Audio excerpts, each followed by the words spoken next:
So I've had the Maschine Plus, the MPC Live II, and the Akai Force for quite a while. I've made a few videos with all these devices, and what tends to happen is, even if the videos are not direct comparison videos, people still sometimes have questions. Well, how does the MPC Live II compare to the Maschine Plus compared to the Akai Force? I've referenced the other devices in other videos, but I thought, you know what, hey, I'll actually make one video comparing all three. And so you can see I have all the devices laid out here. 2 of them require wall power, so they're plugged in, and the MPC Live II does not, and so that is one of the first immediate and obvious comparison points. The MPC Live II does not require wall power to operate. Now, the Maschine Plus can operate off of battery packs as long as you're using something like a ripcord, and the Akai Force, I'm actually not sure, but I would imagine it probably could as well. I haven't tried it, but there's probably a battery power solution for the Force as well. The Force is really big though, and so it is a lot more likely to be a studio piece of gear rather than something you want to carry with you everywhere. And therefore requiring wall power makes a lot of sense for the Force, whereas the MPC Live II is pretty small, or relatively small, and makes more sense to have that portability factor. You might be wondering why I have all 3 of these devices. Well, the Maschine Plus I have because, to be honest, I've really enjoyed Native Instruments sound quality. I really enjoyed the workflow of the Maschine Mark III, and I wanted to try it in a portable standalone form factor, basically a setup that doesn't require a computer. My expectations were really high for the Maschine Plus, and I had a lot of difficulties initially that I've outlined in multiple different review videos that you're welcome to check out. More recently, over the last, probably half a year, I've had basically no issues with it, and it's been a really great product. But it did have some hiccups to get to that point. The MPC Live II I purchased basically when I was at the peak of Maschine Plus issues, and I really wanted a similar device that didn't have the same set of issues. I also really liked the idea of having a battery and having a speaker, and I did use both of those a lot when I first got the MPC Live II, but I don't actually use the speaker very much anymore. I tend to use these Shure headphones. They're very nice, and they're really good for producing and mixing and mastering, or at the very least producing. And I do use the battery, but I'm almost always in my studio, and so wall power is actually pretty much always available, which means that the benefits of having the battery aren't as big for me as I thought they would be.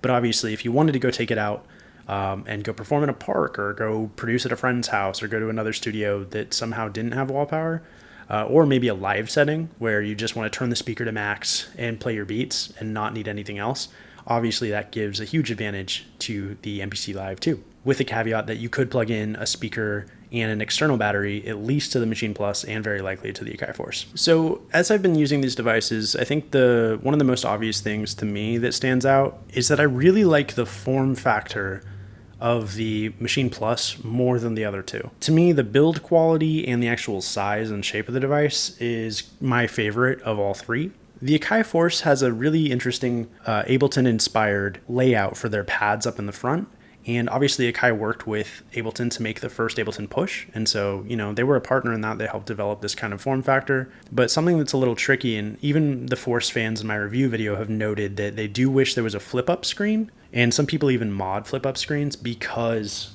when the screen is as far away as it is from where you're working, it can feel a little awkward. In general, I tend to need to put it on one of my quick lock stands so that I can kind of angle it out myself, which isn't unique. Lots of gear people prop up to do that with. But unlike the wedge shape that Native Instruments has on the Maschine Plus and the overall compact size, the Force really does feel stretched out and, pardon the pun, but kind of forces you to be in an awkward position if you're going to put it on a table, and really benefits from some kind of stand. I do think if they do a future revision, it sounds like even diehard Force lovers would love a flip-up screen similar to the MPC X, and given that the Force is the size of a studio piece of gear, I do think I could see the argument for kind of, if they upgrade it, you could go down the path of making it more portable and smaller, or you could go down the path of making it even more of a studio piece of gear, give it a prop-up screen, potentially a bigger screen, especially because unlike the MPCs, the Force's software is Force contained. It's all standalone. That's the whole pitch.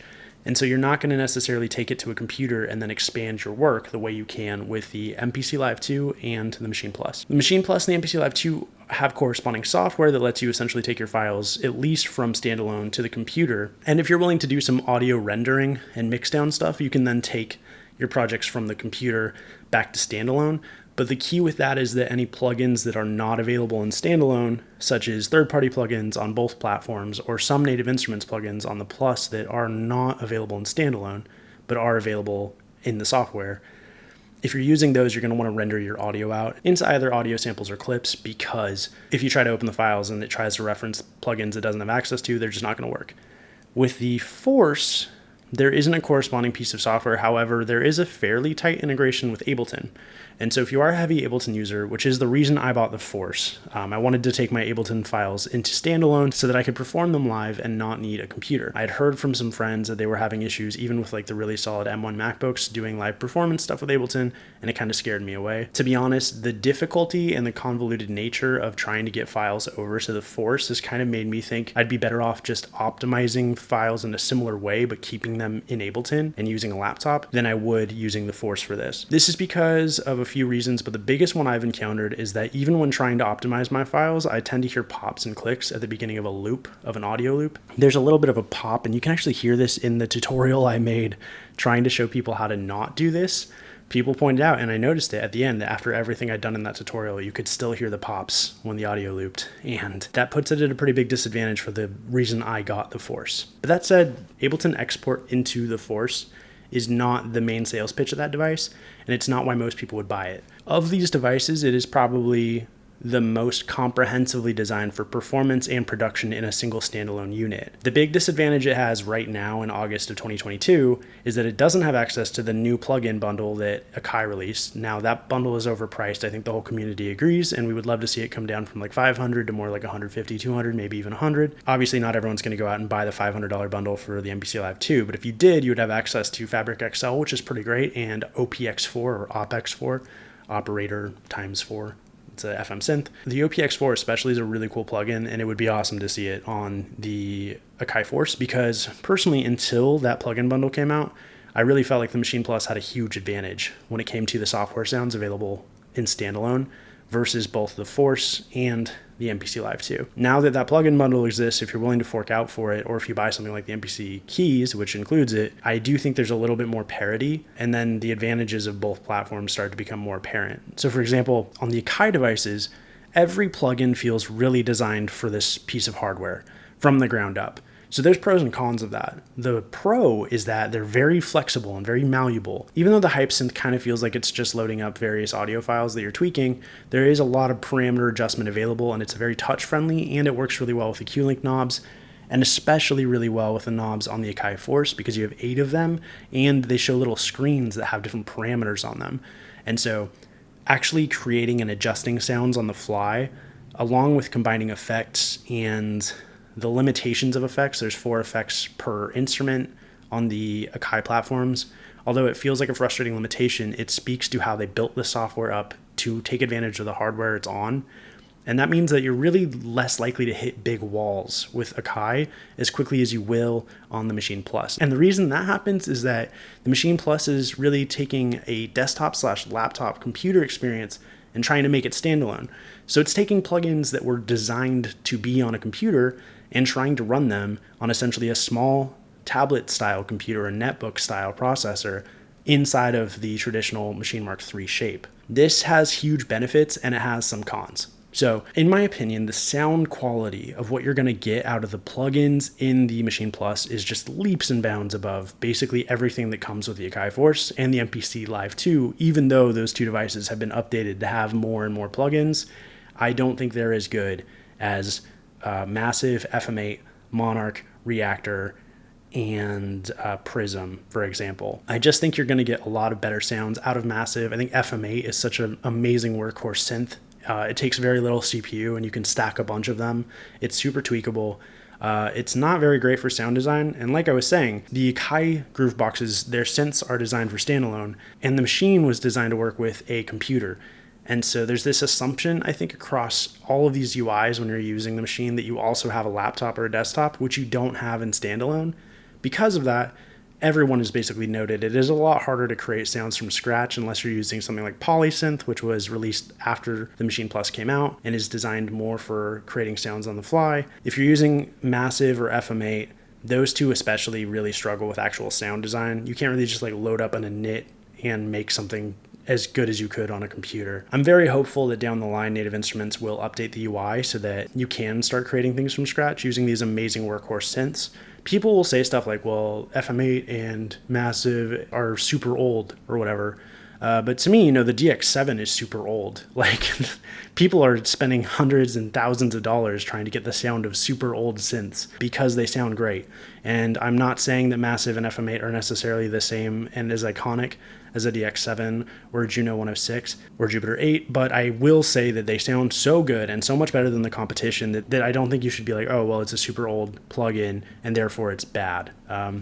That just doesn't make sense to me. And especially when combined with the newer effects like Realm, which are available to basically put on either a per instrument and group level or onto a channel and create a mix bus. When you can combine these tools together and the fact you don't have any limitations on the effects, at least the amount of effects you put on a track, the way you do with the MPC and the Akai Force, it's very clear that although these were designed for a computer and therefore you're gonna hit CPU limitations in a way that you just really don't with the Akai platform, the trade-off is that you get a lot of flexibility and really nice sound quality. And because all of these units can essentially resample themselves, if you're comfortable kind of locking in a really nicely designed sound or phrase after you've created it, you can essentially use a massive plugin with a bunch of effects that hits 50% CPU, play a couple of different phrases or ideas, or even just sample some notes and auto sample it. Then you can delete the actual plugin and use the audio you've frozen. And then you get essentially really powerful sounds and a lot of headroom once you've locked in the audio. This is true on all the platforms, but it's less necessary to resample the plugins on the Akais because, again, they were designed for standalone, and so you just don't really hit the same kind of CPU limitations as fast. There are some key differentiators between all of these, and so obviously the biggest ones are that the Akai Force has 64 pads. It's really designed with Ableton in mind. It's really awesome if you're used to the Ableton workflow to create stuff on here. It just has so much tactile control. It is the biggest device, but it also feels like the most flexible device. Like when they created this interface, the software wasn't quite there, but it gave them so much headroom to experiment and adding things like disk streaming and adding the different plugins that they've added. I'm hopeful that we'll get the guitar amp sims that came in the latest MPC updates over to the Akai Force. People on the MPC side would really like the arranger that's on the Force. Because the Force is standalone and truly standalone with no corresponding software, Akai has taken the time to create an arranger view and create a session view and basically create a all-in-one device that you can really just use on its own and is designed solely by itself. It is kind of a pro and a con that it is so standalone because I do think I over-assumed its Ableton integration, especially the first Force I bought because I've had two of them. The first time I bought the Force, I assumed it would basically replace an Ableton push, and it does not. So for example, the way it links to Ableton is not just a direct USB connection, it's using Ableton Link. And so you can use Ethernet or Wi-Fi to essentially use the Ableton Link sync standard to connect these two devices, but you do not get note entry the way you do on an Ableton push. You can trigger clips off of your computer. There's a tiny bit of latency, but it's really not too bad. But there's no direct connection. Like if you could just plug this in and have it work like a launch pad or have it work like the Ableton push, it has basically every physical piece of hardware in it that would make you think it could do that, but it can't right now in August of 2022. It's been on the market, I believe, since 2019, so they've had a lot of time to do that, and they seem pretty disinterested in being tied to Ableton at this point. One of the last videos they did with Sonic State, Andy Mack took a lot of time to talk about how they're really just focused on being standalone now. Also, shouts out to Andy Mack. I think he just had a birthday. He's an absolute legend. I love watching him in all these videos, so shouts to Andy Mack too. But yes, for me personally, because the Akai Force was basically the last one of these I got really into, and because it has the most limited software sounds for plugins, it is the one I go to the least. Even though it really emulates the Ableton workflow I know and love, the other limitations that it has have made me gravitate towards the Maschine Plus and the MPC Live II. And when it comes to the MPC Live II and the Maschine Plus, I actually tend to use the Maschine Plus more now. That's because I really do want to use these devices to make finalized pieces of music that can end up in my albums.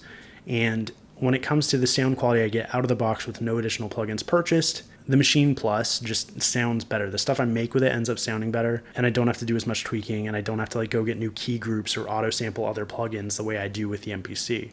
You can make amazing sounding stuff with the MPC, and to be clear, most folks, if you say the software instruments aren't very good on the MPC, well, they'll say MPCs are sampling devices. The plugins are just this additional thing that's there if you want them. And I'll kind of agree with that, but Akai did not go out of their way to buy the Air team, the team that makes all these plugins, just because they wanted them to be a side note. I think they take them seriously. I think the new plugin bundle shows they take this seriously, and I think they are sold as part of why you would want this device. Same with the Akai Force. I think it's fair to say they're not where they should be, and they're not as good as the competition outside of what's in the bundle that you can buy. But again, the bundle is overpriced, so it's hard to say, yeah, buy a new or used MPC and then also go pay $500 for a plugin bundle that should probably cost $100 or $200. But that said, if money is not an issue for you at all, you can buy a plugin bundle that makes the MPC Live much closer to the sound quality of the Maschine Plus. But that's an additional cost you kind of have to factor in, and I don't think you should be paying that much for those plugins. But also, everyone's value prop is different. Everyone has different money, so live your truth. Especially if you love the MPC platform or if it really speaks to you, then I think it's worth it. But I will also say that I have found the MPC to be probably the most convoluted workflow to learn. As far as all these devices go, surprisingly, the Maschine Plus ended up being the one, and really Maschine Mark III. Maschine in general, it doesn't have to be the Plus. But the Maschine workflow works really well with my brain. I feel like it's one of the most intuitive music production user interfaces I've ever used. I found the MPC to be almost the complete opposite of that. The MPC is like a Swiss Army knife that's really hard to open up. If you learn how to use it, and if you're comfortable taking the time to use it, it can do basically anything you want it to do, which is amazing.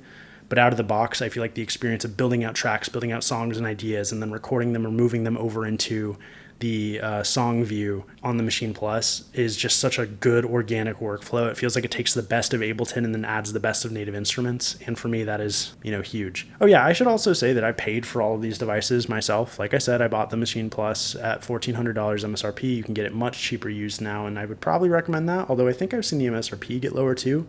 If the MSRP ever hits 1,000, it's like a immediate recommend for me. Even at 12 or 13, I think it's worth it now, but it's all about how you're comfortable spending money. If you're willing to take the risk, for example, I bought the Akai Force used. It was listed as having all of its normal features, so I paid $875, and then realized the SATA bay didn't work. The seller on Reverb was super cool and was like, hey, I don't want to go through the hassle of a full return.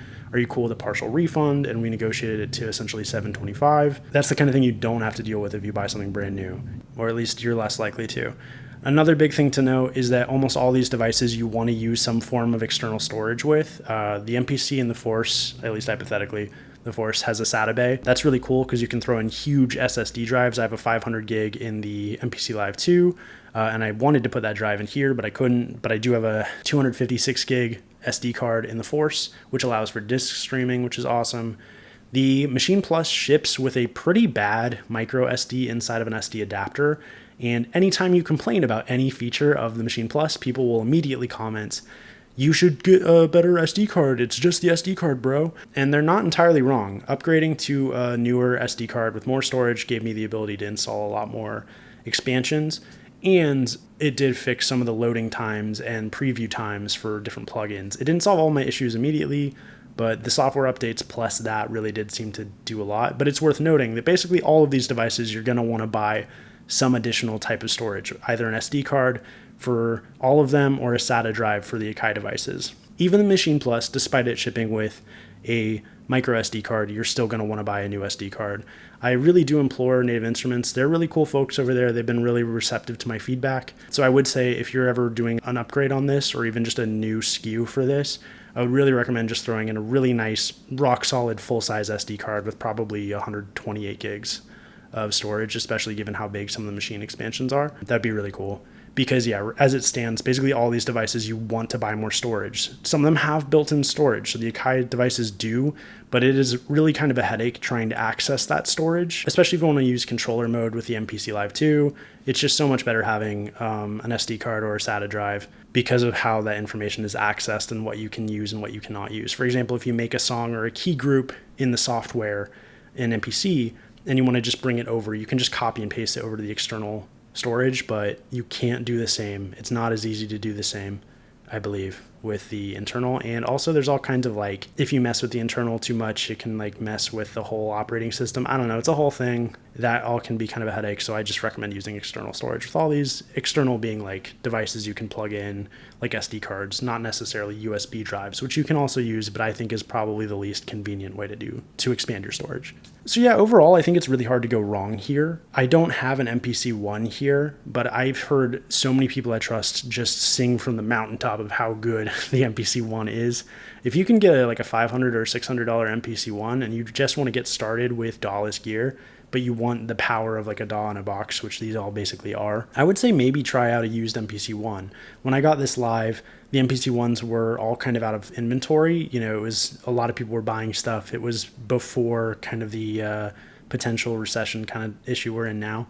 And so there was a lot of demand and very low supply for the MPC One. And so the price difference was like 100 or 200, probably 2 or 3 actually, between this and the MPC One. But now you can get MPC Ones for really cheap again, at least the last time I looked. And so you might want to start there. But if you're dead set on one of these 3 devices, I would just say, like, if you want it all in standalone, you want to go from start to finish in standalone, your best 2 options are the Maschine Plus and the Akai Force, because they have song modes and arranger modes, and they just seem a little bit more designed for that type of workflow. Whereas I think the MPC Live is probably like the best sample, produce a beat type device here, and then export that so that you can go finish in software or finish in another device, because they're all really good at exporting stems, which is great. I tend to mix and master my music in Ableton anyway, so all of these kind of work, but I do really just like the workflow of the Maschine Plus and the Akai Force more than the workflow of the MPC Live. But it's still a great device. I mean, I probably should have opened with this, but we're basically in a golden age of hardware groove boxes, because these are all just fantastic. I would say they're almost basically all 9, at least 8.5 out of 10 at this point. I'll say the biggest weaknesses of each device are the CPU limitations in the Maschine Plus mean that you can't necessarily use it the way you might if it was plugged into a computer.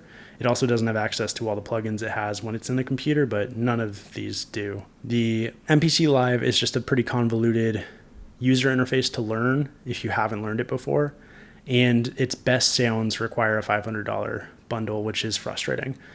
The Akai Force is kind of playing catch up when it comes to the available plugins and sounds on the MPC, but it will very likely get them. And I just think it's a little too big for me personally. But if you're interested in something that's like the heart of a studio, you're not going to move it anywhere, then that is not really an issue, as people pointed out in the comments of my review. So, you know, I would say buy from somewhere you can test them out and return them. And with that in mind, I do have affiliate links to Perfect Circuit or Amazon below. Using those helps my channel. And if you're interested in helping the channel and this video brought you any value, consider liking and subscribing, like the sign my girlfriend and roommate got me says. Thank you so much to everyone who's already done that. And thank you to my Patreon patrons. It means the world that people are watching these videos and supporting what I do. So hopefully this was informative, and I'm excited to do more with all these devices. I'll see you soon in the next one. All right, bye.